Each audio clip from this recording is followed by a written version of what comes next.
সুন্দৰী যুৱতীয়ে বিচাৰিছে দৰা।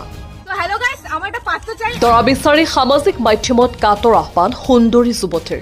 হেল্ল গাইস, কেউ যদি আমাকে বিয়ে কৰো তাকে যুৱতীগৰাকীক বিয়া পাতিলে তাইৰ দেউতাকে দিব লাখ লাখ টকা। আমার বাবা 60 কোটি টাকা দেবে আর দুটা ফরচুনার দেবে আর একটা দিব দামী গাড়ীৰ লগতে ঘৰ মোবাইল ইত্যাদি। আমার বাবা 60 কোটি টাকা দেবে আর দুটা ফরচুনার দেবে আর একটা বাড়ি দিবে। আপুনি বিয়া পাতিব বিচাৰে নেকি? যদি বিচাৰে তেন্তে আপোনাৰ কাৰণে ভাল খবৰ, কিয়নো এইবাৰ সামাজিক মাধ্যমত এগৰাকী যুৱতীয়ে দৰা বিচাৰি বিজ্ঞাপন দিছে।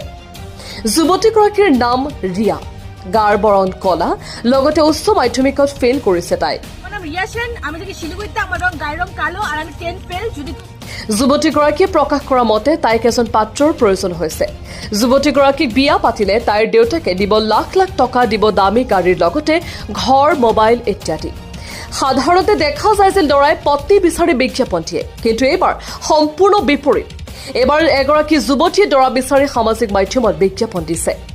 অৱশ্যে তাৰো কাৰণ আছে, যিহেতু যুৱতীগৰাকী উচ্চ মাধ্যমিকত ফেইল কৰিছে, তাৰ লগতে তাইৰ দেহৰ বৰণ সামান্য কলা। সেয়েহে যুৱতীগৰাকীৰ দেউতাকে খঙত যুৱতীগৰাকীক বিয়া দিব খুজিছে। যদি আপুনি ইচ্ছুক তেন্তে পলম নকৰি এতিয়াই ভিডিঅ'টো এটা শ্বেয়াৰ কৰি দিয়ক আৰু কমেণ্টত জনাই যাওক আপোনাৰ মতামত।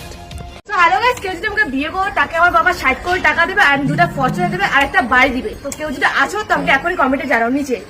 সো হ্যালো গাইস, আমার একটা পাত্র চাই। আমার নাম রিয়া সেন, আমি থাকি শিলিগুড়িতে, আমার গায়ের রং কালো আর আমি 10 ফেল। যদি কেউ বিয়ে করো প্লিজ আমাকে কমেন্টে নিচে জানাও প্লিজ।